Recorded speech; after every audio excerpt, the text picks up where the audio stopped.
అయితే ఏంటంటే ఈ ఎమ్మెల్సీకి ముందు నుంచి కొంచెం నేను ఏర్పాటు చేసుకున్నాను. ఇంకా ఇదంతా మన లోకల్లో వీళ్ళు అంతా కూడా మన లోకల్గా ఉన్నటువంటి నా క్లాస్మేట్స్, ఫ్రెండ్స్ వీళ్ళు. ఇంకా చాలామంది నేను వేరియస్ డిస్ట్రిక్ట్స్ ప్లేసెస్లో ఏలూరు, ఇంకా కాకినాడ, అమలాపురం, తాడేపల్లిగూడెం ఇలాగా నాకు తెలిసినటువంటి మన వాళ్ళు ఉన్నారు. వాళ్ళు ఫ్రెండ్స్, కొంతమంది రిలేటివ్స్. అయితే అంటే ఎమ్మెల్సీ అవ్వటానికి ముందు నేను కొన్ని చేశానండి. కొన్ని చట్టానికి సంబంధించి చెప్తాను. Legislative council is a body that helps in making statutes అంటే చట్టాలని నిర్మించేటువంటి చట్టసభ.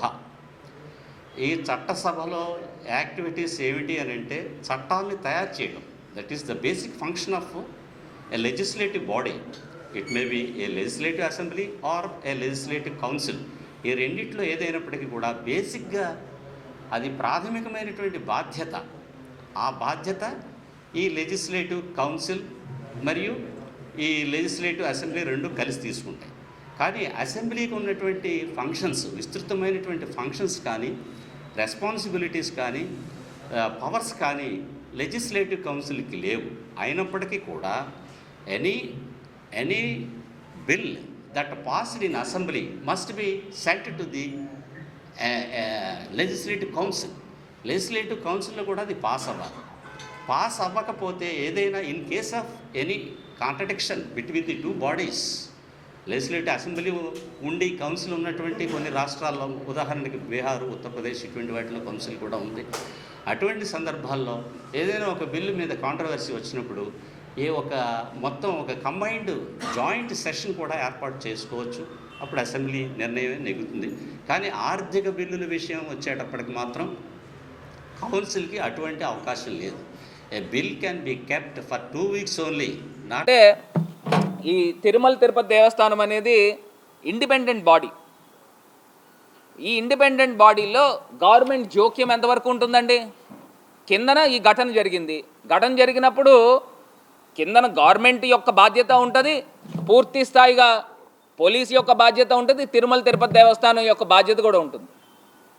ఆ మాత్రం క్రౌడ్ మేనేజ్మెంట్, ఒక 5,000 మంది ప్రజలు ఉన్న చోట ఒక క్రౌడ్ మేనేజ్మెంట్ చేయలేరండి. ఉదయం నుంచి పార్కులో వేయాల్సిన అవసరం ఏంటి అని అడుగుతున్నా. ఉదయం 8-9 ప్రజలు వచ్చేసారంట. వాళ్ళందరినీ పార్కులో వేసేసి తాళాలు వేసేసారంట. మరి వాళ్ళు బాత్రూమ్లకు వెళ్ళాలంటే పార్కుల్లో ఎక్కడ వెళ్తారు? మగవాళ్ళు అంటే కొన్ని గోళ్ళూరికి బయటికి వెళ్ళి మళ్ళీ వస్తూ ఉన్నారు. వాళ్ళకి ఎవరైనా పిల్లలు కానీ లేదా ఆడవాళ్ళు ఉంటే ఏదో ఫుడ్ తీసుకొచ్చి అక్కడ పెడతా ఉన్నారు. అసలు ఇది ఎక్కడ అన్యాయం అని అడుగుతున్నాను. ఇంత దారుణమైన ఘటన చీకటి రోజు కింద అభివర్ణిస్తున్నామని ఈ సందర్భంగా తెలియపరుస్తున్నాం. ఇంకొకటి, రెండో అంశం, ఇది కూడా ప్రధానమైన అంశమే. మొన్న దేశ ప్రధానమంత్రి గారు కొత్తగా ఈ గవర్నమెంట్ వచ్చిన తర్వాత ఆయన మొట్టమొదటిసారి ఆంధ్రప్రదేశ్ రాష్ట్రానికి వచ్చినప్పుడు ఆంధ్రప్రదేశ్ రాష్ట్రంలో ఆయన కొన్ని శంకుస్థాపనలు చేశారు. నిజంగా సంతోషం, మేము కూడా స్వాగతిస్తాం. సుమారుగా 2 లక్షల కోట్ల పైన శంకుస్థాపనలు చేస్తున్నారు. శంకుస్థాపన చేసిన తర్వాత ఇదేదో ప్రజలకి ఒక మెసేజ్ ఎలా వెళ్తుందంటే, చంద్రబాబు నాయుడు గారు వచ్చిన వెంటనే ప్రధానమంత్రి గారితో 2 లక్షల కోట్ల రూపాయలు సాధించాడు అని చాలా గొప్పగా చెప్పుకుంటూ ఉన్నారు ఈ చంద్రబాబు నాయుడు గారు. నాకు ఒకటి అర్థం కావట్లా. ఇక్కడే మన రాజమండ్రి మోరంపూడి ఫ్లైఓవర్ ఉంది, సేమ్ ఒకటే సింపుల్ ఎగ్జాంపుల్. ఆ ఫ్లైఓవర్ గురించి అంత కష్టపడి ఆగిపోయిన దాన్ని తీసుకుని వచ్చి మొత్తం అంతా కంప్లీట్ చేస్తే వాళ్ళు వచ్చి రిబ్బన్ ఎలా కట్ చేశారో సేమ్ అదే తరహాలో జగన్మోహన్ రెడ్డి గారు 5 సంవత్సరాలు ముఖ్యమంత్రి కింద ఉన్నప్పుడు ఏదైతే ఈ గ్రీన్ ఎనర్జీకి సంబంధించి గ్రీన్ హైడ్రోజన్ ప్రాజెక్ట్ సుమారుగా 1,85,000 కోట్ల రూపాయలు, ఇందులోనే మొత్తం 6 ప్రాజెక్టులు కనబడుతున్నాయి. ఈ 6 ప్రాజెక్టుల్లో 95% జగన్మోహన్ రెడ్డి గారు వైఎస్ఆర్ కాంగ్రెస్ పార్టీ ప్రభుత్వం ఉన్నప్పుడే సాధించాము ఇవన్నీ కూడా. దీనికి సంబంధించి ఎవిడెన్సెస్తో సహా నేను ఇవాళ వచ్చాను. ఇది చంద్రబాబు నాయుడు గారు ఆయన సక్సెసర్ కింద వచ్చారు, జగన్మోహన్ రెడ్డి గారు సక్సెసర్ కింద. ఇప్పుడు జగన్మోహన్ రెడ్డి గారు 5 సంవత్సరాల్లో ఈ యొక్క గ్రీన్ హైడ్రోజన్కి సంబంధించి ఆయన తీసుకుని వచ్చాడు, మేము శంకుస్థాపన చేస్తున్నాము అని చెప్తే గౌరవంగా ఉంటుంది. అవేం చేయకోకుండా వాళ్ళు ఏం చేస్తూ ఉన్నారు, అదేదో చంద్రబాబు నాయుడు గారు సాధించినట్టు అని చెప్పే కార్యక్రమం చేస్తున్నారు. ఇప్పుడు నేను ఒకటి చెప్తున్నానండి, ఈ ఎన్టీపీసీకి సంబంధించి గతంలో ఈయన జవహర్ రెడ్డి గారు సిఎస్ గారు, ఈయన ఎన్టీపీసీకి సంబంధించి హయ్యర్ అఫీషియల్ ప్లస్ ఏపీఐఐసి ఎండి వీళ్ళందరూ కూడా వెళ్ళి ఎంఓయూలు ఎక్స్చేంజ్ చేసుకున్నారు. అంటే ఎన్టీపీసీకి సంబంధించి 1,85,000 కోట్ల రూపాయలు ఆ రోజే, ఇది డేట్ కూడా నేను చెప్తున్నా, 20th February 2024 ఇది జరిగిన ఎంఓయూ అగ్రిమెంట్. అప్పుడు తెలుగుదేశం పార్టీ వాళ్ళు కూడా ఆక్షేపించారు, ఎన్టీపీసీకి 1,85,000 కోట్ల రూపాయలు పెట్టే సామర్థ్యత ఉందా అని తెలుగుదేశం పార్టీ వాళ్ళు అప్పుడు అపోజిషన్ కింద ఉండి వాళ్ళు ఆక్షేపించారు. మరి ఇది సాధించింది ఎవరండి నా తెలియక అడుగుతాను, జగన్మోహన్ రెడ్డి గారు కాదా? జగన్మోహన్ రెడ్డి గారు కాదా అని అడుగుతాము. మరి ఆయనకి ఇప్పుడు మనం చేసామనుకోండి, మనం కొత్తగా ఇప్పుడు ఎన్డీఏ ప్రభుత్వంలో వీళ్ళు తెలుగుదేశం పార్టీ జాయిన్ అయ్యారు. జాయిన్ అయిన తర్వాత బీహార్ తరహాలోనో లేకపోతే కర్ణాటక తరహాలోనో ఏమన్నా కొత్తగా ఏమన్నా తీసుకుని వచ్చేసారనుకోండి, అప్పుడు నిజంగా చంద్రబాబు నాయుడు గారిని శభాష్ అని అనొచ్చు.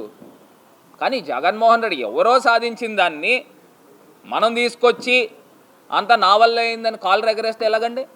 ఇప్పుడు చంద్రబాబు నాయుడు గారికి ఒక జబ్బు ఉంది, ఏదైనా మంచి జరిగితే అన్నీ నా వల్లే జరిగింది అని చెప్తూ ఉంటాడు. ఇప్పుడు తిరుపతిలో స్టాంపేడ్ జరిగింది, మరి స్టాంపేడ్ మీ వల్లే జరిగిందని మేమంటే దానికి మీరు బాధ్యత తీసుకోరు. దాన్ని ఏదో చోటా మోటా అధికారులను తీసుకొచ్చి వాళ్ళని సస్పెండ్ చేయడమో లేకపోతే ట్రాన్స్ఫర్ చేయడమో ఈ కార్యక్రమాలు చేస్తారు.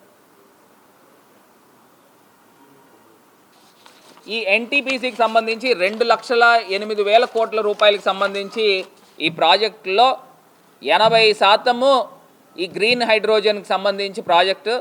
అది 2024లో ఎన్టీపీసీ అంటే స్టేట్ సంస్థ కాదండి, ఇది నేషనల్ సంస్థ. ఈ నేషనల్ సంస్థకి సంబంధించి ఇది ఎంఓయూ రాసుకున్నారు, ఎంఓయూ ఎక్స్చేంజ్ చేసుకున్నారు.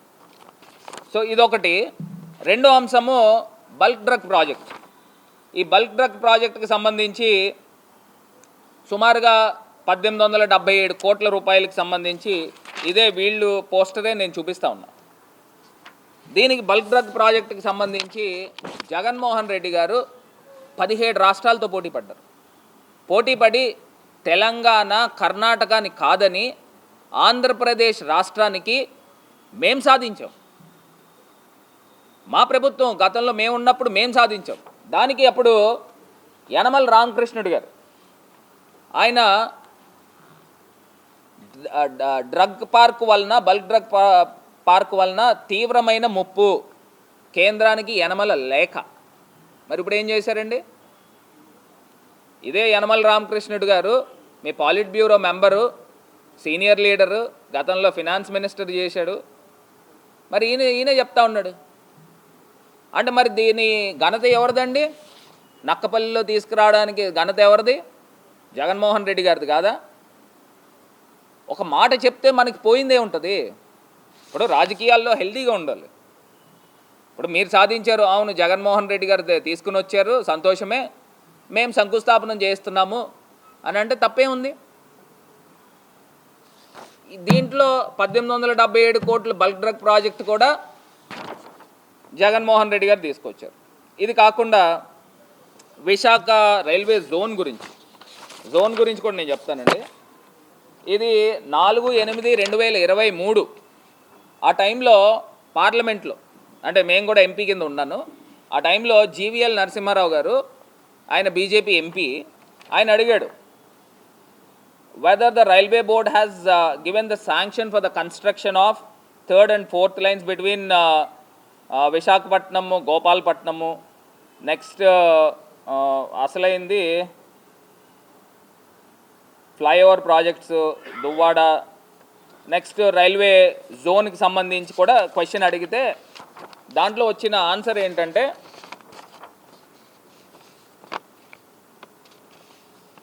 జీవెల్ నరసింహారావు గారు అడిగిన ఆన్సర్ ఏంటంటే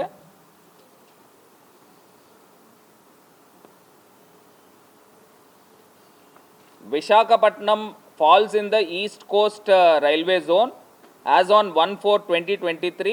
The survey works of the total length of 15 kilometers, 1500 kilometers has been taken in the East Coast Railway Zone అని క్లియర్ కట్గా గవర్నమెంట్ ఆఫ్ ఇండియా మెన్షన్ చేసింది. అంటే అప్పుడు మేము ఎంపీల కింద ఉన్నప్పుడు గత గవర్నమెంట్లో ఇది డైరెక్ట్గా అన్స్టార్డ్ క్వశ్చన్, ఈ అన్స్టార్డ్ క్వశ్చన్లో దీనికి సంబంధించి రిప్లై కూడా ఉంది. సో ఇది ఇంకొక అంశము. ఇది కాకుండా జనరల్గా రోడ్స్ అని కానీ ప్రతి సంవత్సరం కూడా ప్రతి ఏటా కూడా గవర్నమెంట్ ఆఫ్ ఇండియా ప్రతి స్టేట్కి శాంక్షన్స్ చేస్తూ ఉంటారు. అది రెగ్యులర్ ప్రాక్టీస్.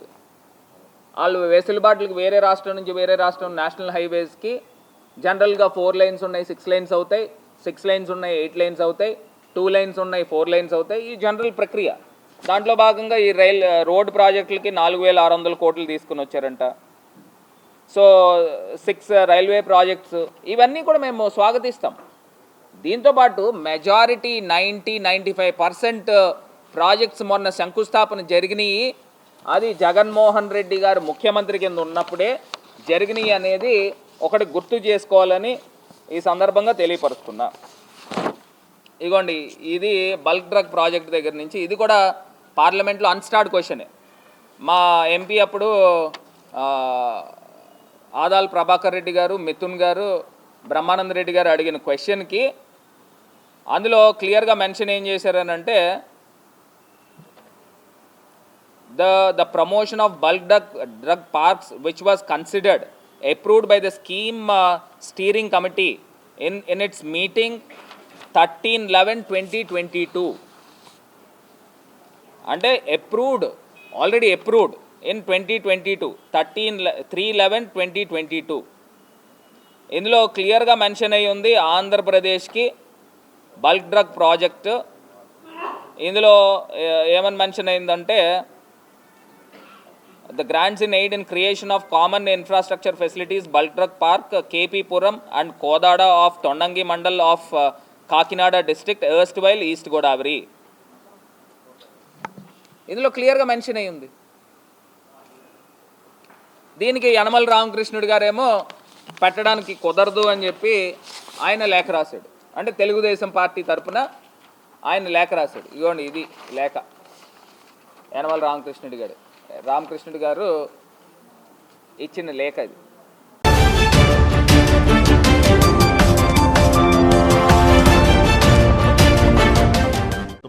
కొంతమంది ఆఫీసర్స్ని సస్పెండ్ చేయడం, కొంతమందిని ట్రాన్స్ఫర్ చేయడం చేసి వెంటనే దాని మీద జ్యుడిషియల్ ఎంక్వైరీ చేస్తున్నారు. జ్యుడిషియల్లో ఏదో తెలియదు కానీ జ్యుడిషియల్ ఎంక్వైరీ ఆయన ఆర్డర్ చేయడం జరిగింది. ఒక మంత్రి, ఒక చీఫ్ మినిస్టర్గా, ఒక ప్రభుత్వ అధినేతగా ఆయన చేయవలసిన కార్యక్రమం చేశారు.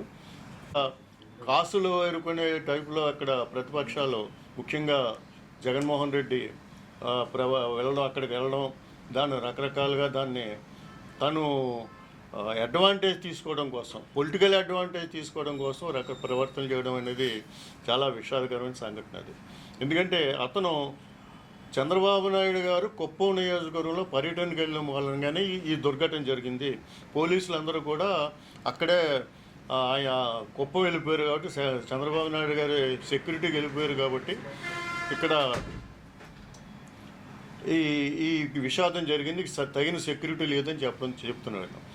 నిన్ననే మనకి ఇక్కడ ఎస్పీగా పనిచేసిన షేమిషి బాజ్పేయి గారు, ఆవిడ అక్కడ డిఐజీని అక్కడ మేము అక్కడ సెక్యూరిటీకి అక్కడ నియమించాం. చంద్రబాబు నాయుడు గారి పర్యటనకి దీనికి సంబంధం లేదు, ఆయన పర్యటనకు ఉండి సెక్యూరిటీ అక్కడ ఉందా అంటున్నాడు. ఈయన పరదాల చాటున ఉండే ముఖ్యమంత్రి మనందరికీ తెలుసు.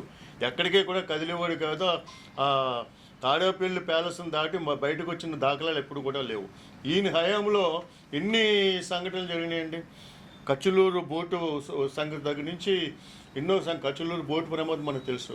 దాంట్లో మీరు అందరూ ఇల్లు బాధలు పడ్డారు. అక్కడికి బైస్కి అది 2 వీలర్స్ మీద వెళ్ళడం, రోజు వెళ్ళి రావడం ఎన్నింటికున్నాను.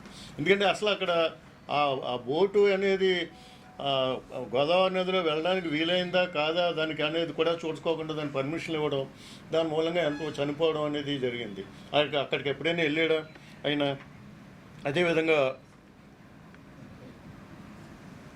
ఉండగా కడప జిల్లాలో అన్నమయ్య ప్రాజెక్టు కొలాప్స్ అయిపోయిన ఘటనలో దాదాపు 30 మంది పైగా చనిపోయారు. 33 మంది టు బి ప్రిసైజ్. చనిపోయిన తర్వాత కనీసం పరామర్శ కూడా వెళ్ళలేదు అతను. మరి ఎంక్వైరీ ఏం చేశాడో, ఎవరు దానికి బాధ్యత ఎవరికో తెలియదు.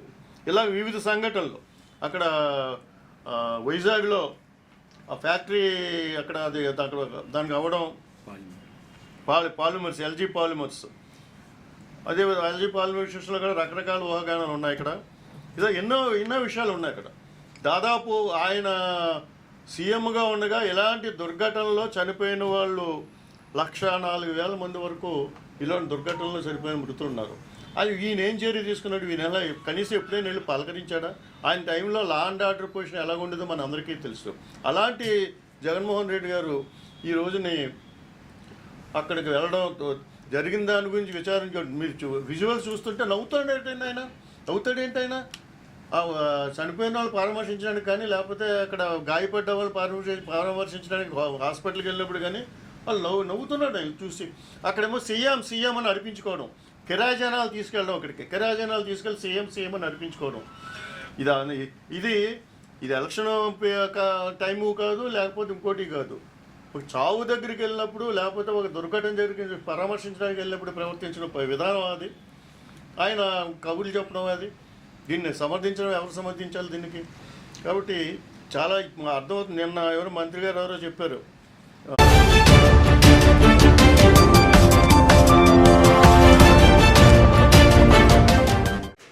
చంద్రబాబు నాయుడు ఎలక్షన్ల ముందు 5,000 కాదు మీకు అందరికీ 10,000 ఇస్తాను అని చెప్పి అనౌన్స్ చేశాడు. అందరూ విన్నారు. ఈ రాష్ట్రంలో ఉన్న ప్రతి వాళ్ళు కూడా విన్నారు. ఏంటంటే 10,000 లేదు, 5,000 లేదు, ఏమీ లేదు. వాళ్ళే ఫైనాన్స్లో బాకీలు ఎలా కట్టుకోవాలో తెలీదు. ఆ వచ్చే 5,000 కూడా పోయి ఏం చేయాలా అని చెప్పి దిక్కుతోసిన పరిస్థితుల్లో వాళ్ళు ఉండేలాగా పరిస్థితి అయింది. వాళ్ళకి 7 నెలలు అయింది. వాళ్ళు జీతాలు ఇవ్వట్లేదు, ఏమీ ఇవ్వట్లేదు. మరి పవన్ కళ్యాణ్ గారు ఈ రాష్ట్రంలో ఏ ఆడపిల్లకి అన్యాయం జరిగినాయి, పవన్ ఉన్నాడు అని చెప్పాడు ప్రతి మీడియాలో. ఏమున్నాయా? 2 లక్షల మంది ఆడపిల్లలు ఈవేళ రోడ్డు మీద పడిపోయారు. నువ్వు కనీసం నోరు ఇప్పావు, నోరు ఎత్తావు, నోరు మాట్లాడావు. అసలు చంద్రబాబు నాయుడికి చెప్పావు, ఏమయ్యా బాబు 2,70,000 మంది వాలంటీర్స్లో 2 లక్షల మంది ఆడపిల్లలు ఉన్నారు. 2 లక్షల మంది ఆడపిల్లలు కూడా రోడ్డు మీద పడిపోయారు. కనీసం వాళ్ళేమో కొనుక్కున్న బైకులకి వాయిదాలు కట్టలేకపోతున్నారో, ఫైనాన్స్ కంపెనీలు బైకులు లాక్కుపోతున్నారు, వాళ్ళేమో అవమానంగా ఫీల్ అవుతున్నారు. ఏంటిదని చెప్పి కనీసం చంద్రబాబు నాయుడుతో మాట్లాడితే చంద్రబాబు నాయుడు చెప్పడు. మరి ఆడపిల్లలకి అన్యాయం జరిగింది, ఆడపిల్లలకి అన్యాయం జరిగితే తోలు తెస్తాను, తొక్క తెస్తానంటే ఏం తెస్తున్నావు? మాకైతే అర్థం కావట్లేదు. మరి పోనీ ఆ 5,000 పోయే, ఈ 10,000 కళ అది పోయే. నిరుద్యోగ భృతి 3,000 ఇస్తానన్న. పోనీ ఆ నిరుద్యోగ భృతి ఇచ్చినా కనీసం ఆ 3,000 తోటి వాయిదా ఏదోలా కట్టుకుని ఏదో తంటాలు పడతారనుకుంటే ఆ నిరుద్యోగ భృతి లేదు. ఈవేళ వరకు 7 నెలలు అయింది. ఈవేళ వరకు మీ రాష్ట్రంలో నిరుద్యోగ భృతి ఎవడికిచ్చావు? నువ్వు ఎవరికైనా నిరుద్యోగ భృతి ఇచ్చావా? సమీక్ష చేసావు, షో వర్క్ ఇదంతా, అదిగో ఇదిగా. నేనే అబద్ధాలు ఆడేటి సమీక్షలో అది చేస్తాం, ఇది చేస్తాం అంటే ఏమీ లేదు. ఈ సచివాలయాల్లో ఒక్కో సచివాలయానికి ఏదో 2,500 మందికి జనాభాకు ఒక సచివాలయం అంటారు. ఏదో చెప్తారు కహానీలు, జరిగేది లేదు, సచ్చేది లేదు. ఇవన్నీ ఏంటంటే బాబు చంద్రబాబు నాయుడు నీ అబద్ధాలు వెళ్ళాక ప్రజలు చాలా ఇబ్బంది పడిపోతున్నారు. ఏదేదో చెప్తావు, అన్ని అబద్ధాలే, ఒకటి కూడా నిజం ఉండదు. సూపర్ సిక్స్ అన్నారు. డప్పులు కొట్టి ఇంట్లో పడుకున్న వాళ్ళు లెక్కొట్టారు. ఏడు చేసావు సూపర్ 6? ఎవరికైనా సూపర్ 6లో ఒక పథకం వచ్చిందా? గుడ్డు దీపం ఒకటి ఇచ్చావు. 3 సిలిండర్లు ఇస్తారు సంవత్సరానికి అని చెప్పి సంవత్సరానికి ఒక సిలిండర్ గుడ్డు దీపంలాగా ఇచ్చావు. మిగతా 5 ఏం చేసావు? ఒకటి కూడా అమలు జరపలేదు. ఈ అబద్ధాలు మానేయండి చంద్రబాబు నాయుడు గారు. మీరు ఎంతసేపు నరేంద్ర మోడీ గారు తోకట్టి నరేంద్ర మోడీని పోవడమే సరిపోతుంది తప్ప ఈ రాష్ట్రానికి చేసింది ఏం కనపట్లేదు. మీరు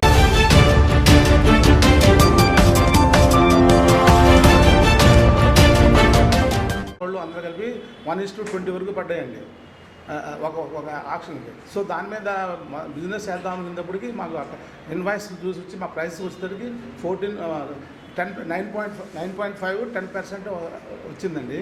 వచ్చిన తర్వాత మేము గవర్నమెంట్ రిప్రజెంటేషన్ చేస్తున్నాం కానీ మాకేం వర్కౌట్ అవ్వలేదు. మొన్న రీసెంట్గా మాత్రం 14.5 ఇస్తానని అనౌన్స్ చేశారు. అది కూడా అనౌన్స్ చేసి 20 days అయింది. ఇప్పుడు అది ఫైనాన్స్కి వెళ్ళిందట, ఎప్పుడు వస్తుందో తెలియదు. సో ఈ పరిస్థితుల్లో మేము చాలామంది లైసెన్సులు పెరగకపోతే పర్సంటేజ్ పెరగకపోతే రేపు January 20 మళ్ళీ కిస్తీ కట్టాలండి. గవర్నమెంట్ 6 విడతలుగా ఇచ్చిందండి 85 లక్షలు కట్టుకోమని. 3వ విడత January 20 లోపల కట్టవలసి ఉంటుంది. అది కట్టదామంటే మాకు పర్సంటేజ్ పెరిగితే తప్ప మేము అది కూడా కట్టలేమండి. 14.5 కూడా మాకు సరిపోదు. మాకు 20% ఇస్తేనే తప్ప ఇంత ఖర్చుల మీద ఇంత ఆక్షన్ల మీద మేము రీచ్ అవ్వలేమండి. అందులో రాజమండ్రి కార్పొరేషన్ అవ్వకుండానే దీన్ని 85 లక్షలు చేశారండి. పూర్తి కార్పొరేషన్ అవ్వలేదు. ఇప్పుడు కాకినాడ వచ్చేటప్పుడు 65 లక్షలే. మాకు 85 లక్షల మీద మొత్తం అన్నీ కలిసిపోయి కొంతమూరు పాలమూరు అన్నీ కలిసిపోయి అన్నీ తెలుసుకుని మాకు ఏంటంటే పర్సంటేజ్ మాకు ఎక్కువ పర్సంటేజ్ మేము ఆడుకున్నాం. ప్లస్ దాని మీద 1 ఖర్చు బాగా అక్కడ సరిపోతాయండి. అలా కాదు సార్, వడ్డీలు కూడా రావు 14.5 అయితే. మినిమం పెద్ద అమౌంట్లకి ఇన్వెస్ట్మెంట్ పెడుతున్నామండి మీకు. అన్నీ కూడా కిస్తీల దగ్గర నుంచి అన్నీ కూడా అంత పబ్లిక్ ద్వారానే మేము కట్టి గవర్నమెంట్ మాకేం అరువు ఇవ్వదండి. వాళ్ళు అరువు తెచ్చుకుంటారు కాబట్టి డిపోలో మేము డబ్బులు పెట్టి కొనుక్కోవాలి. ఒక్కో షాప్కి 25 లక్షలు 30 లక్షలు పెట్టాలి ఈ కిస్తీలు కాకుండా. సో దాని మీద మాకు ఇంత ఇన్వెస్ట్మెంట్ మీద కనీసం ఇంట్రెస్ట్ మా బ్యాంక్ ఇంట్రెస్ట్ కూడా వచ్చే పరిస్థితులు లేదండి. ప్రస్తుతం ఇదే పరిస్థితి 14.5 అయితే అక్కడక్కడ సరిపోతామండి మేము. ఉందండి, ఇచ్చాను. మా స్టేట్ అసోసియేషన్ ఒకటి ఉంది సార్, రాయల సుబ్బారావు అని ఉన్నాడు. ఆయన ఎప్పుడు మీటింగ్లో పెడతా ఉంటాడు, కండక్ట్ చేస్తూ ఉంటాడు.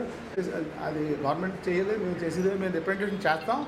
కాకపోతే మా చేతుల్లో ఏమి ఉండదు. అది మీరు కూడా ప్రయత్నం చేసుకోండి అంటే చాలా రిప్రజెంటేషన్స్ ఇచ్చాము. యోగా కొంతమంది లోకల్ ఇప్పుడు ఏమైందంటే కొత్తగా కొంతమంది వచ్చి గవర్నమెంట్ మారిన తర్వాత ఎమ్మెల్యే గారు అనుచరులు కూడా కొంతమంది విలేజెస్లో చాలామంది అనుచరులు బిజినెస్ కొత్త కదా పార్టిసిపేట్ చేద్దామని వచ్చారు. కాబట్టి చూసేటప్పటికి నెక్స్ట్ కిస్తీ కట్టడానికి మొన్న కిస్తీకే కొంతమంది మానేద్దామని ట్రై చేశారండి. 14.5 వస్తుందేమో అని ఆశలో మళ్ళీ అందరూ కట్టారు. నిజంగా ఇప్పుడైతే ఇప్పుడు మార్చకపోతే రేపు మీరే చూస్తారు, రేపు 20వ తారీఖు మళ్ళీ కిస్తీ కట్టలేమండి. సార్ ఇప్పుడు ఆల్రెడీ మీరు లాస్ట్లో ఉన్నా అని చెప్పి జనరల్ అసోసియేషన్ తరఫున నమస్కారాలు తెలియజేస్తూ, గత 3 నెలల క్రితం జరిగిన లాటరీ సిస్టంలో మా అందరికీ వైన్ షాపులు అలాట్ అవ్వడం జరిగింది. ఈ వైన్ షాప్కి వెళ్ళడం ఏంటంటే జనరల్గా జరిగింది ఏంటంటే గెజిట్ నోటిఫికేషన్లో మాకు 20% మార్జిన్ అని గెజిట్ నోటిఫికేషన్ ఇచ్చివ్వడం జరిగింది. ఆ గెజిట్ నోటిఫికేషన్ చూసి మేము అందరం ఆక్షన్కి వెళ్ళాం. ఎవరు ఒప్పుకొద్దా ఎక్కువ టెండర్లు వేయడం, దాంట్లో మాకు వైన్ షాపులు తాగడం జరిగింది. అనుకోని పరిస్థితుల్లో యాక్చువల్గా గవర్నమెంట్ ఇచ్చిన invoice price, issue price, basic price మీద ఒక ఇది మీద చేస్తే 10%లోకి యాక్చువల్గా మాకు మార్జిన్ వేయడం అనేది. దీని మీద పలు రిప్రజెంటేషన్స్ మా స్టేట్ అసోసియేషన్, ఇక్కడ ఉన్న లోకల్గా ఉన్న ఎమ్మెల్యేలకి అందరికీ మా రిప్రజెంటేషన్ ఈ విధంగా వ్యాపారస్తులు అందరూ దెబ్బతింటాం, ఈ విధంగా ఎప్పుడూ జరగలేదు, ఎక్కడో టెక్నికల్గా ప్రాబ్లం వచ్చింది, దీని మీద పలుమార్లు రిప్రజెంటేషన్ చేయడం జరిగింది. దాని మీద గౌరవ ముఖ్యమంత్రి గారు మన December 31 రిటైల్ మార్జిన్ 14.5 కాడికి చేస్తామని అనౌన్స్ చేయడం జరిగింది. దాని మీద ఫైనాన్షియల్ టెక్నికల్ కమిటీ చూసి మాకు ఇంకా జీవో అయితే రాలేదు, మేము పాత 10% మీద ఉన్నాం. గత 3 నెలలు వ్యాపారం చేయడం వల్ల ఒక్కో షాపు సుమారు 15 నుంచి 20 లక్షల రూపాయలు వ్యాపార పరంగా లాస్లో ఉన్నాం. ఒక బ్రాందీ షాప్ వచ్చేటప్పటికి నియర్లీ 15 to 20 lakhs, అంటే అమ్మని షాపు యావరేజ్ లెక్కేస్తే నియర్లీ 20 lakhs లాస్లో ఉన్నాం. అవి కాకుండా ఒక్కో షాప్కి టెండర్కి వచ్చి 50 lakhs ఒకటి, అంటే ఒక 20 నుంచి 20 టెండర్లు వేస్తేనే బ్రాందీ షాప్ అయితే ఇది కూడా రాదు. గౌరవ ముఖ్యమంత్రి గారు లేకపోతే ఎక్సైజ్ మినిస్టర్ గారు లోకల్ ఎమ్మెల్యేలు దృష్టిలో పెట్టి మేము ఎంత రిప్రజెంట్ చేస్తాం, మా స్టేట్ అసోసియేషన్ ద్వారా కూడా రిప్రజెంట్ చేస్తే మనం రీసెంట్గా 14.5-15% కాడికి ఇస్తానన్నారు. అది వచ్చాక చూడాలి. వస్తే ముందు లాస్ అన్నది లేకుండా ముందు స్టాండ్ అవుతాం. గవర్నమెంట్ ఇచ్చిన పాలసీలు ఏంటంటే ప్రతి సంవత్సరం ప్రతి 2 నెలలకు కిస్తీ కట్టాలి. మేము ఇది 3వ కిస్తీ, రేపు 20వ తారీఖు లోపల కట్టకదు 3వ కిస్తీ. ఆస్తి ఉన్నాం, అది ఏమైనా జీవో వస్తే మేము ఎదురుకి వెళ్తాం. ఒకవేళ ఆ జీవో రాలేని పరిస్థితి ఉంటే షాపులు కూడా కట్టేయవలసిన పరిస్థితి అయితే ఉంది. ఇంకో విషయం ఏంటంటే ఈరోజు ప్రెస్ మీట్ పెట్టడానికి ముఖ్య కారణం ఏంటంటే మేమందరం వ్యాపారస్తులం. ఫస్ట్ అది మీ పాత్రికా సోదరులు అందరూ గుర్తుంచుకోవాలి. కానీ ఈరోజు రాజమండ్రిలో కొన్ని రాజకీయ ప్రతినిధులు మమ్మల్ని రాజకీయ వివాదాలకు వ్యాపారస్తులు అవుతున్నారు. దయచేసి అందరికీ మా విజ్ఞప్తి ఒకటి, మమ్మల్ని వ్యాపారస్తులుగానే చూడండి, రాజకీయ వివాదాల్లోకి లాగొద్దు. మేము నష్టపోయి మేము మా బాధల్లో ఉంటే ఎమ్మెల్యేకి ఫార్మాలిటీస్ ఇచ్చారని లేకపోతే ఇంకొకరికి ఏదో ఇచ్చారని మమ్మల్ని ప్రెజర్ చేస్తున్నారని రకరకాల ఊహాగానాలు ప్రెస్లో మీడియాలో వస్తున్నాయి, వాళ్ళ స్టేట్మెంట్లు ఇస్తున్నారు. దయచేసి ఇలాంటి వివాదాల్లోకి మమ్మల్ని లాగొద్దు. ఇక్కడ కూర్చున్న 24 షాపు ప్రతినిధులు సార్ ఫీలింగ్ ఇప్పుడు అధికారంలో ఏ ఎమ్మెల్యే అయితే ఉన్నారో లేకపోతే ఎంపీ ఉన్నారో మీ ఇష్టంలో వాళ్ళ దగ్గరికి రిప్రజెంటేషన్ చేయాలి. వ్యాపారస్తులుగా చేయకూడదని ఎక్కడా లేదు కదా. మేము చేసేది మేము రిప్రజెంటేషన్ చేస్తున్నాం.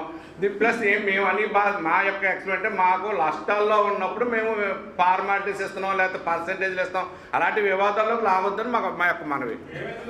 సార్ మీరే సార్ అదే దాన్ని మీ మిత్రులు మీ పత్రిక ద్వారా మేము పబ్లిక్ తెలియజేసుకుని ఉన్నాం. లాగుతున్నారని కాదు, 2-3 మీ ప్రెస్ మీట్లో ఈ విధంగా వచ్చింది కాబట్టి దయచేసి మేము వ్యాపారస్తులుగా లాస్ అయి ఉన్నాం. మమ్మల్ని ఇబ్బంది పెట్టవద్దు. మాకు ఆ విధమైన ప్రలోభాలకు కానీ లేకపోతే ఇచ్చే పరిస్థితుల్లో మేము లేము.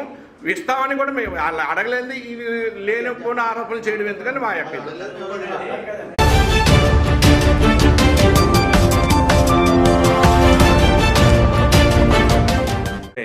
2014లో 6,86,000 ఎస్సీ ఎస్టీలకి, 6,36,000 నాన్ ట్రైబ్స్కి వేశారు. ఆ 2014లో వేసినటువంటిదే 2025లో కూడా అదే ప్యాకేజ్ వేస్తున్నారు. కానీ కన్జ్యూమర్ ప్రైస్ ఇండెక్స్ ప్రకారం కొత్త భూసేకరణ చట్ట ప్రకారం ఎంతంటే 2014లో కొత్త భూసేకరణ చట్టం ఏం చెప్తుందంటే పెరిగిన ధరలకు అనుగుణంగా లెక్క కట్టి ఆ ప్యాకేజ్ వేయాలి. దానికి 2014లో 100 రూపాయలు ఉంటే 2025లో 169 రూపాయల 29 పైసలు అయింది. అంటే దీని ప్రకారం క్యాలిక్యులేట్ చేస్తే ఈవేళ 11,60,000 వరకు కూడా 11,60,000 అవుతుంది. దీనికి తోడు ఎస్టీలకి పేసా చట్టం కింద 2 లక్షలు ఇవ్వాలి. అలా 13,60,000 13,60,000 ఇవ్వాల్సిన చోట 6,36,000 6,86,000 వేస్తుంది ప్రభుత్వం. అంటే సగం వేస్తుంది. మరి మిగతా సగం ఇంకెప్పుడు వేస్తారు? ఇది అంటే ఈ సమస్యలన్నీ కూడా రాష్ట్ర ప్రభుత్వం కేంద్రానికి నివేదించట్లేదు, కొత్త భూసేకరణ చట్టాన్ని పాటించట్లేదు. ఏదో విధంగా ఎంతో కొంత ఇచ్చేసి నిర్వాసితులను తరలించేసి గిరిజనులను మోసం చేసి ప్రాజెక్టు కట్టాలని చూస్తున్నారే కానీ హైకోర్టు చెప్పిన ఆదేశాలు, డివిజనల్ బెంచ్ ఇచ్చిన ఆదేశాలు కానీ కొత్త భూసేకరణ చట్టాన్ని కానీ పేసా చట్ట ప్రకారం ఇవ్వాల్సిన పరిహారాన్ని కానీ ఇవన్నీ ఇవ్వకుండానే చేయాలని చూస్తున్నారు. ఈ ప్రాజెక్ట్ దాంట్లో ఫస్ట్ ఫేజ్ సెకండ్ ఫేజ్ అనేది ఏమీ అలా చూడొద్దు. మొత్తం గ్రామాలన్నింటినీ కూడా తరలించేదాకా కూడా ప్రాజెక్ట్ పనులు చేపట్టొద్దని హైకోర్టు ఏదైతే ఇచ్చిందో దీన్నే ప్రధానంగా మేము పార్లమెంటరీ కమిటీకి ఇవ్వడం జరిగింది. మీరు ప్రాజెక్ట్ సమీక్ష చేస్తున్నారు, పనుల సమీక్ష, దాంతోపాటు R&R సమీక్ష కూడా చేయండి. ఎందుకంటే గత 18 సంవత్సరాల నుంచి కేవలం 13,000 మంది మాత్రమే నిర్వాసితుల్ని R&R కాలనీకి పంపించడం జరిగింది. అది కూడా పూర్తి స్థాయిలో కాంపెన్సేషన్ ఇవ్వకుండా. అదే సమయంలో 1,06,000 మంది నిర్వాసితులు ఉన్నట్టుగా ప్రభుత్వం చెప్పింది. ఇది పాత లెక్కలు, 2015 నాటి లెక్క. ఇప్పుడు ఇంకా పెరుగుతుంది ఆ సంఖ్య. ఈ వాస్తవాలన్నీ కూడా పరిగణలోకి తీసుకుని సమీక్షించి మీరు ప్రాజెక్టు పనులతో పాటు R&R కూడా సమీక్షించాలని చెప్పేసి మేము పార్లమెంటరీ కమిటీకి వినతిపత్రం సమర్పించడం జరిగింది. ఆదేశం మహాసభగా డిమాండ్ చేస్తున్నాం. ఎందుకంటే సర్వం కోల్పోయినటువంటి నిర్వాసితులకి నీటికి ఉపాధి లేక మరి చాలా తీవ్ర ఇబ్బందులు పడుతున్నారు. అక్కడ ఇచ్చినటువంటి పొలాలు కూడా సాగుకి యోగ్యమైనటువంటి పొలాలు లేవు. మరి ప్యాకేజీ కూడా అందరికీ వేయలేదు. కనుక నిన్నగాక మొన్న 9వ తారీఖున కూడా సబ్ కలెక్టర్ గారు దేవపట్నం మండలంలో మీటింగ్ కూడా ఏర్పాటు చేసి తీసుకున్నారు. 18 సంవత్సరాల వాళ్ళకి ఎంతమందికి రాలేదు, డీ పట్టాల వాళ్ళకి ఎంతమందికి రాలేదు, భూమికి భూమి ఎంతమందికి రాలేదు, ఇళ్ళకి ఎంతమందికి డబ్బులు రాలేదని తీసుకుంటే ఆ లెక్కల ప్రకారం చూస్తే 100కి 70 మందికి రాలేదని కూడా వాళ్ళు తెలియజేశారు. కావున తక్షణమే కేంద్ర రాష్ట్ర ప్రభుత్వాలు స్పందించి పోలవరం నిర్వాసితులకు శాస్త్రీయ సమగ్ర పునర్వాసం కొత్త భూసేకరణ చట్ట ప్రకారం కల్పించాలని ఆదివాసీ జేఏసీగా ఆదివాసీ మహాసభగా డిమాండ్ చేస్తున్నాం.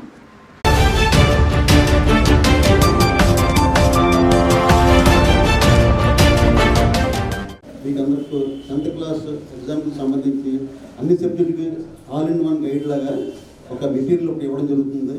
మిమ్మల్ని ప్రోత్సహించే ఉద్దేశంలో మా ట్రస్ట్ మెంబర్స్ అందరూ కలిసి ఆలోచించి చేస్తున్న ఈ సర్వీస్ ఇది. దీన్ని ఉపయోగించుకొని మీరు ఈ యొక్క మార్కుల పర్సంటేజ్ పెంచుకోవాలి. ఈ పుస్తకం చదివితే మీరు 100% మీరు 2nd క్లాస్లో పాస్ అవుతారు. దీంతో పాటు మీకు తప్పనిసరిగా పాస్ అవ్వడానికి, తర్వాత మార్కులు ఎక్కువగా స్కోర్ చేయడానికి ఈ యొక్క స్టడీ మెటీరియల్ ఉపయోగపడుతుంది. ఈ చారిటబుల్ ట్రస్ట్ వారు మీకు స్టడీ మెటీరియల్ ఇస్తున్నారంటే మీరేం చేయాలా? మీ దగ్గర నుండి ఏం కావాలి, వాళ్ళకి ఏం ఆశిస్తారు? 500 మార్కులు ప్లస్ ఇంకా ఏం కావాలా? అందరూ కూడా పాస్ అవ్వాలి. మంచి కార్యక్రమం, చాలా మంచిగా. ఎక్కడైనా సరే ఎవరైనా ప్రసంగించేటప్పుడు చూడండి, ఏ సమావేశాలకు వెళ్ళినా దేనికైనా మాట్లాడే వాళ్ళందరూ ఒకటి చెప్తారు, నిజంగా వీళ్ళు చేస్తున్నది చాలా మంచి కార్యక్రమం. మంచితో చెడ్డదో తెలియదు, కానీ మంచి కార్యక్రమం అనేది అలవాటు అందరికీ. అలాగే నాకు చాలా సంతోషంగా ఉంది ఈ కార్యక్రమంలో జాయిన్ అవ్వడం అంటారు. నిజంగా సహాయం చేస్తామని సాధారణంగా ఎక్కడ కూడా సేవ చేసేవాళ్ళు కానీ సహాయం చేసేవాళ్ళు కానీ తిరిగి ఏమీ అడగరు, ఊరికే చేస్తారు. కానీ మన రాజమహేంద్రి చారిటబుల్ ట్రస్ట్ వారు అడుగుతున్నారు మనల్ని, మేము మీకు ఇది చేసాం, మీరు మాకు ఏమి ఇస్తారు అని. మనం ఇవ్వాలా వద్దా? ఇవ్వాలి కదా. ఏమి ఇవ్వాలి వాళ్ళకి? 10th క్లాస్ ఫస్ట్ క్లాస్లో పాస్ అయ్యి మీరిచ్చిన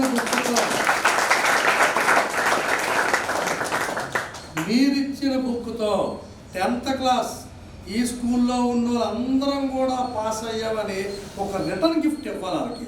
అప్పుడు ఎప్పుడైతే మనం అలాంటి రిటర్న్ గిఫ్ట్ ఇచ్చామో వచ్చే సంవత్సరం మరికొంత మన పిల్లల కోసం వాళ్ళు చేయడానికి ముందు వస్తారు. అయితే ఖచ్చితంగా పట్టుకెళ్ళాలి. తీసుకెళ్తే ఒక్కోసారి చెప్పి ఒక్కో 2 డేస్ క్వశ్చన్లు ఖాళీ ఉన్నప్పుడు చదువుకుని త్వరగా రాసుకున్నాను అనుకోండి, మీ సెలవులన్నీ కూడా ఎక్కువ బుక్స్ మోసుకెళ్ళక్కర్లేదు, గ్యారంటీగా పాస్ అవుతారు. బాగా చదువుకుని ఎక్కువ మార్కులు తెచ్చుకుంటే మీ అందరికీ కూడా మా ట్రస్ట్ తరఫున మరలా ఒక సర్ప్రైజ్ గిఫ్ట్ కూడా ఇస్తాము. 500 మార్కులు అందించడానికి.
అలా చూడు.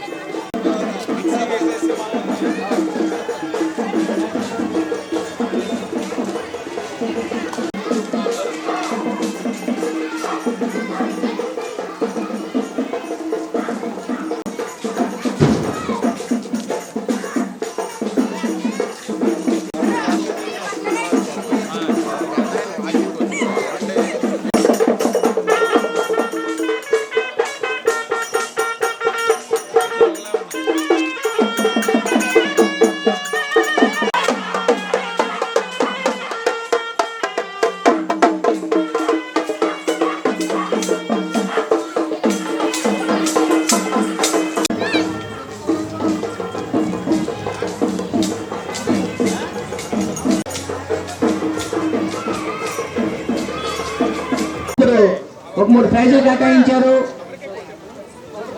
ఆదిరెడ్డి వాసు గారు. అదేవిధంగా ఇక్కడ కమిటీ వారు నక్కా చిట్టిబాబు గారు, బండారు శ్రీను గారు, ఇక్కడ ఉన్న స్థానిక నాయకులు అందరూ కూడా మీకు సపరేట్ గా ప్రైజులు కేటాయించారు. మళ్ళీ కాకుండా చాలా విలువైన స్పెషల్ ప్రైజులు కూడా మీకు ఏర్పాటు చేశారు వారి సొంత ఖర్చులతో. మీరందరూ కూడా వచ్చి ఇవన్నీ తీసుకోవడానికి వేదిక దగ్గరికి రావాల్సిందిగా మిమ్మల్ని ఆహ్వానిస్తూ ఉన్నాం. అమ్మ లోపల ఉన్న వారంతా కూడా రండి, దయచేసి కార్యక్రమం అయిపోతుంది. ఈ సంక్రాంతి సంబరాల కార్యక్రమం భవానీ చాటుపూర్ ట్రస్ట్ ద్వారా ఆదిరెడ్డి వాసు గారు ఏర్పాటు చేయడం జరిగింది. మహేంద్రవరం శాసనసభ్యులు శ్రీ ఆదిరెడ్డి వాసు గారిని వేదికను అలంకరించవలసిందిగా కోరి ప్రార్థిస్తున్నాం. దొండపాటి సత్యమోహన్ గారిని, రాజమండ్రి పార్లమెంటరీ పార్టీ నాయకులు శ్రీ మధ్య రాంబాబు గారిని, టౌన్ ఎస్ఎస్ఎల్ ప్రెసిడెంట్ శ్రీ చేపల చిన్నారి గారు, శ్రీనివాస్ గారిని, బొత్తా వీరబాబు గారిని, నాయకులు వాసు గారు, సెక్రటరీ గుంటూరు రమేష్, జనసేన నాయకులు వాసు గారు అందరూ కూడా వేదిక మీదకి ఆహ్వానిస్తున్నాం. కీలక పాత్ర పోషిస్తున్న వారి యొక్క పాత్రని ఏనాడు కూడా మనం మరవలేనిది. వారికి అలాగే 4వ వార్డులోని ఎన్డీఏ కూటమి నాయకులకు, అలాగే నగర పార్లమెంట్ రాష్ట్ర ఎన్డీఏ కూటమి నాయకులకి నమస్కరించుకుంటూ మీడియా వారికి నమస్కారం. ముగ్గుల పోటీలో పాల్గొన్న మహిళా మనులందరికీ కూడా నమస్కారం. పిల్లలందరికీ కూడా మా బెస్ట్ విషెస్. నగరంలోని ఇప్పటికీ 36 వార్డులో ముగ్గుల పోటీలు అయ్యి తీర్పు కూడా అయిపోయింది. తీర్పుతో పాటు విజేతలకు కూడా చెప్పడం జరిగింది. ఇది 37వ వార్డు. ఇంకా 5 వార్డులకు వెళ్ళాలి. ఇప్పుడు ఇంకా 5 వార్డులకి వెళ్ళాలి. మీలాగే మహిళా మనులు నా వంకలా కోపంగా చూస్తున్నారు, జడ్జిమెంట్ ఎప్పుడు చెప్తారా అని. ఈ 37 ఇప్పుడు దాకా జరిగిన 37 కాకుండా వచ్చే 5 వార్డులు కూడా ఇంకా 6 ఉన్నాయట, మా రాధా గారు చెప్తా ఉన్నారు. ఆ 6 వార్డులు కూడా నాకు తెలిసి ఇన్ని ప్రైజులు అయితే ఏ వార్డులో కూడా ఇవ్వలేదు. కేవలం మీ ఆనందం కోసం, మీ వార్డు మహిళా మనుల ఆనందం కోసం చిట్టిబాబు గారు, సోదరులు దేవి గారు ఇచ్చారు. మీరు గమనించాలి. కిందటి సంవత్సరం ప్రతిపక్షంలో ముగ్గులు పోటీలు పెట్టాం కదమ్మా, పెడుతున్నాం కదా. మరి కిందటి సంవత్సరం అది గెలవలేదు కాబట్టి, మరి కిందటి సంవత్సరం మరి మేము గెలవలేదు కదా, మరి ఎందుకు పెట్టాం? భవానీ గారు నెగ్గారు, నా భార్య భవానీ గారు నెగ్గించారు మీరు. కానీ పార్టీ ఓడిపోయింది కదా. అంటే ఓడిపోయినా పెట్టాం, నెగ్గినా పెట్టాం. మీరు ఆ పార్టీకి ఈ పార్టీకి మధ్యన వ్యత్యాసం తెలియాలనే చెప్తా ఉన్నాను, కానీ ఎవరినో కించపరచాలని కాదు. మేము ఆనాడు పెట్టినా ఈనాడు పెట్టినా రాజకీయాల కోసమో ఓట్ల కోసమో ఏనాడు ఈ పోటీలు పెట్టలా. ఈ పోటీలు కేవలం పండగ పూట మహిళా మనులు ఎవరైతే ఉన్నారో వాటిలో వాళ్ళందరికీ కూడా పండగ పూట ఏదో ఒక విధంగా వంటింటికి పరిమితం అయిపోతా ఉన్నారో వాళ్ళకి మన సంస్కృతి సాంప్రదాయంలో భాగమైన ముగ్గుల పోటీలు పెట్టాలి. తద్వారా ప్రతి ఒక్కరికి ఏదో రూపంలో ఒక ప్రైజ్ ఇవ్వాలి. మీ ఆనందాల్లో మేము భాగ్యస్వాములు అవ్వాలని ఈ ముగ్గుల పోటీలు పెడతా ఉన్నాం. మోగానికి ఒకటి పోటీగా ఉన్నాయి.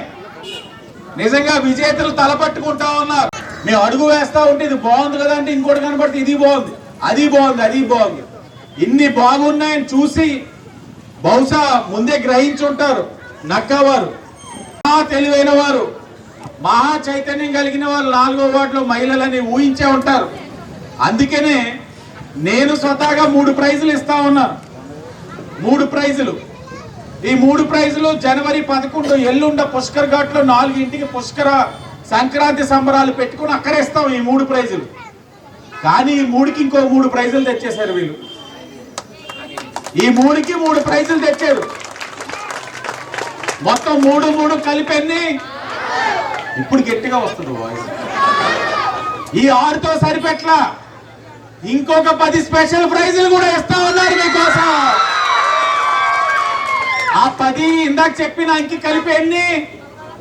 11 ఎవరు మ్యాథ్స్ 11 ఈడ ఆడే కదా. రే 11 ఎందుకన్నావు నాకు తెలుసు. 11 కావాలి. జగన్మోహన్ రెడ్డికి 11 సీట్లు వచ్చినాయని చెప్పావు కదా నువ్వు. కావాలి. మళ్ళీ పోటీలో పాల్గొన్న ప్రతి ఒక్కరికి కన్సలేషన్ ప్రైజ్ 150 మందికి 150 కన్సలేషన్ ప్రైజెస్. చాలా గొప్పగా చేశారు. చాలా ఆనందంగా ఉంది. ఈ ముగ్గుల పోటీ వరకు ఒక అంశం అయితే, రెండవ అంశం రాష్ట్ర ప్రభుత్వం చెత్త పన్ను తీసేస్తానంది, తీసేసింది. పెన్షన్ 1000 రూపాయలు పెంచుదాం. అలాగే 22A ఏదైతే మీకు ఈ భూముల సమస్య ఉందో, పెద్ద పెద్ద ఇల్లులు ఉంటాయి, ప్రభుత్వంలోని క్యాబినెట్ అప్రూవ్ చేయించారు. దాన్ని కూడా మొన్న సర్వే చేశారమ్మా. ఇంటింటికి విఆర్ఓలు వచ్చి సర్వే చేశారా? అది అయిన తర్వాత ఈ 3 ప్రైజ్ కూడా అనౌన్స్ చేసిన తర్వాత పెద్దలు మిగిలి అన్ని ఇస్తారు. ఈ కార్యక్రమాన్ని కొనసాగిస్తారు. చివరిదాకా మీరు అందరూ చూడాలని చెప్పి కోరుకుంటూ 4వ వార్డు కమిటీ సభ్యులతో పాటు నాయకులు ఎన్నో ఒడిదుడుగులు ఎదుర్కొన్నాం గత 5 సంవత్సరాలు. ఈ 5 సంవత్సరాలు నా వెన్నంటే నిలబడ్డారు. పెద్దలుగా చిట్టిబాబు గారు, దొండపాటి సత్యంబాబు గారు వాళ్ళ వ్యవహారం వాళ్ళు చేశారు. కానీ సోదరుడు దేవి నాతో ఉంటున్నాడని ఆ అబ్బాయిని అనేక విధాలుగా ఇబ్బందులు పెట్టారు. ఎన్ని ఇబ్బందులు పెట్టినా నా వెన్నంటే ఉన్నాడు. ఈ రోజు నాకు బాధ్యత ఉంది. ఆ అబ్బాయి పట్ల రాజకీయంగా అన్ని విధాలుగా కూడా చూసుకుంటానని కూడా హామీ ఇస్తా ఉన్నా. కష్టకాలంలోనే నా వెన్నంటే ఉన్న వాళ్ళు ఎవరిని మరోను. తప్పకుండా వారందరికీ న్యాయం చేస్తాం. పార్టీ జెండా మోసిన వాళ్ళు ప్రతి ఒక్కరికి మంచి రోజులు వస్తాయి. ఎన్డీఏ కూటమిలో ప్రతి ఒక్కరికి ప్రాధాన్యత ఉంటుంది, గౌరవం ఉంటుందని కూడా తెలియచేసుకుంటూ, మరి జడ్జెస్ ఉన్నారు బండారు శ్రీను గారికి, అలాగే మొట్ట వీరబాబు గారికి, గుప్త రమేష్ గారికి. మరి ఈ రోజున ఈ కార్యక్రమాన్ని వాసు గారు చెప్పిన వెంటనే మరి దేవి వరప్రసాద్ మా అబ్బాయి మరి ప్రైజులు ఇవన్నీ కూడా తీసుకుని మరి వాసు గారు ఏదైతే ఆదేశాలు జారీ చేశారో ఆయన ఆదేశాల ప్రకారం ఈ రోజు కార్యక్రమాన్ని తలపెట్టడం జరిగింది. మరి ముఖ్యంగా ఈ రోజున ఈశ్వర్ గారు అలాగే నాగమణి గారు కూడా ఇక్కడ జడ్జిమెంట్గా వాళ్ళు రావడం, మరి వార్డులో ఆర్పీలు అందరూ కూడా మరి మణి గారు అలాగే నాగమణి గారు, లలిత గారు వీళ్ళందరూ కూడా, బల్లా మహాలక్ష్మి గారు వీళ్ళందరూ పొద్దు నుంచి ఇక్కడ ఉండి, చంద్ర ఉమ్మ గారు వీళ్ళందరూ కూడా పొద్దుటి నుంచి కూడా ఇక్కడ ఉండి మరి ఈ కార్యక్రమాన్ని అంతా కూడా వాళ్ళ పర్యవేక్షణలో కార్యక్రమం చేసుకోవడం జరిగింది. వాళ్ళకు కూడా ఈ సందర్భంగా కృతజ్ఞతలు తెలియజేసుకున్నాం. మరి ఏదైతే వాసు గారు చెప్పారో ఆయన ఆదేశాల ప్రకారం ఈ కార్యక్రమం చేయడం, మరి అన్ని వార్డుల కన్నా మన వార్డులో సుమారు 160-170 మంది దగ్గరగా మనకు ముగ్గులు పెట్టుకోవడం అంటే, మరి ఇదివరకు ఇప్పుడు కూడా లాస్ట్ టైం అయితే 135 పెట్టుకున్నాం, ఈరోజు 170 వరకు పెట్టుకున్నాం. మరి చాలా సంతోషం. ఎందుకంటే ఇంకా మన సంఖ్య పెరుగుతూ ఉండాలి. అలాగే మనలో మన వార్డు ఎవరైతే ఆడపడుచులు అయితే ఉన్నారో అందరూ కళ్ళల్లో కూడా ఒక ఆనందాన్ని మేము చూసుకోవాలని ఒక సంతోషంతో ఈ కార్యక్రమాన్ని మేము చేయడం జరుగుతుంది. మరి అలాగే నగరంలో చూసుకున్నట్లయితే 42 వార్డులు ఉన్నాయి. 42 వార్డులో కూడా వాసు గారు మరి ఇదే విధంగా అన్ని వార్డులు కూడా కార్యక్రమాలు చేయడం చాలా సంతోషంగా ఉంది. ఎందుకంటే మనకి పండగ ఇంకా 4 రోజులు ఉంది. అయినప్పటికీ కూడా ఈ రోజునే సంక్రాంతి పండగలాగా ఒక భోగి మంటలతో, ఒక హరిదాసులతోటి, గంగిరెద్దులతోటి మరి ఇటువంటి కార్యక్రమాలతో మీ అందరి మధ్యలో ఒక పండగ వాతావరణంలో మరి చేసుకోవడం చాలా ఆనందంగా ఉందని చెప్పి సందర్భంగా మీకు తెలియజేస్తున్నాం. మరి రాజమండ్రి నగరాన్ని ఎంతో అభివృద్ధి చేస్తూ పిలిస్తే పలికే చెప్పినా సరే వెంటనే చేయడం, కానీ మరి అదే విధంగా మరింత చెప్పారు దేవి కోసం. దేవితో పాటుగా ఆయన నమ్ముకున్న వాళ్ళు వెనకాల తిరిగిన ఎవరైతే ఉన్నారో వాళ్ళందరికీ కూడా ఏదో రకంగా అభివృద్ధి చెందాలి, వాళ్ళని ఎదురుండి నడిపించాలనే ఉద్దేశంతో ఈ రోజున కార్యక్రమాలు తీసుకోవడం జరుగుతుంది. మరి అటువంటి వ్యక్తికి కూడా మనం ఎప్పుడు కూడా అండదండలు ఇస్తూ మన వార్డులో వాసు గారు ఏ పిలిపించినప్పటికి కూడా మనందరూ కూడా ఆయనకి ఒక మద్దతుగా ఉండాలని చెప్పి కోరుకుంటూ ఈ చక్కటి అవకాశాన్ని ఇచ్చే మా వార్డు ప్రజానికానికి అందరూ కూడా నమస్కారాలు తెలియజేసుకుంటూ సెలవు.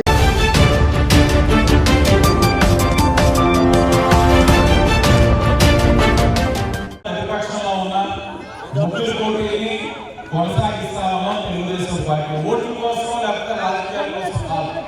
పండగ పూట మహిళలందరి యొక్క ఆనందం కోసం మన సంస్కృతి సాంప్రదాయంలో భాగమైన ముగ్గురు పోటీని కొనసాగించి పండగ వచ్చినానే మగవారికి పరిమితం అయిపోతా ఉంది.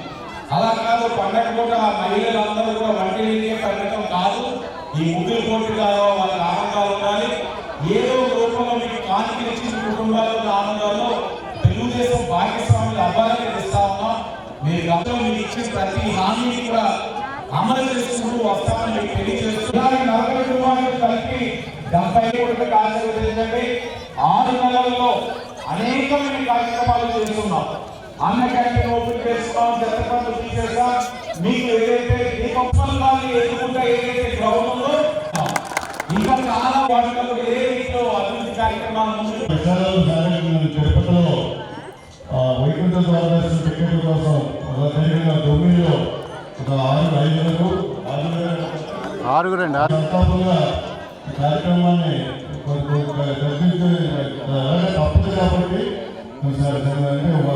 నగరంలో కూడా చేస్తానంటే దాంతో కూడా ఇలా చేశాను కానీ అనుకున్నది ఘనంగా చేయలేదు. దానికి ఒకసారి అందరూ కూడా ఒకసారి ఏం నిలబడి ఆ మనని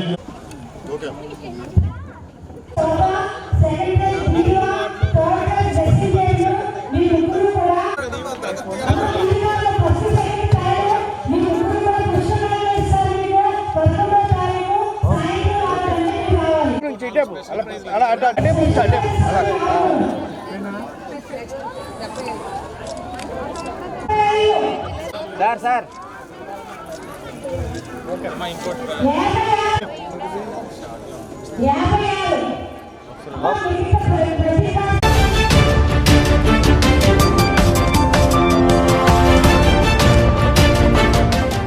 అన్ని వార్డులు కలిపి రాజమండ్రి చరిత్రలో ఎప్పుడూ లేని విధంగా 73,000 మెజార్టీతో ఈ రోజు నన్ను శాసనసభ్యుడిగా నెగ్గించడం జరిగింది. గతంలో 2019లో కూడా రాష్ట్రంలో ఫ్యాన్ గా ఉన్న ఈ నియోజకవర్గం 2019లో నా భార్య ఆదిరెడ్డి భవానీ 30,000 మెజార్టీతో కూడా నెగ్గడం జరిగింది. అప్పుడు కూడా ఈ వార్డులో 700 మెజార్టీ ఇచ్చున్నారు. ఎప్పుడు కూడా ఈ వార్డు తెలుగుదేశం పార్టీకి కంచుకోటగా వ్యవహరిస్తూనే ఉన్నారు. అంతే బాధ్యతగా మేము కూడా ఉంటా ఉన్నాం. ప్రతి అంశం ఇక్కడ ఏదైతే దేవాదాయ శాఖ పట్టాల పరంగా ఉన్న సమస్యలు కానివ్వండి, కోటి లింగాల్లోని అదే పని మీద నీట మునుగుతున్న దాన్ని 1,20,00,000తోటి పంప్ హౌస్ కొత్తది కట్టే కార్యక్రమం ఏదైతే తీసుకున్నామో అతి దగ్గరలో కూడా పూర్తి చేసే బాధ్యత శాసనసభ్యుడిగా నేను తీసుకుంటానని మీకు హామీ ఇస్తా ఉన్నా.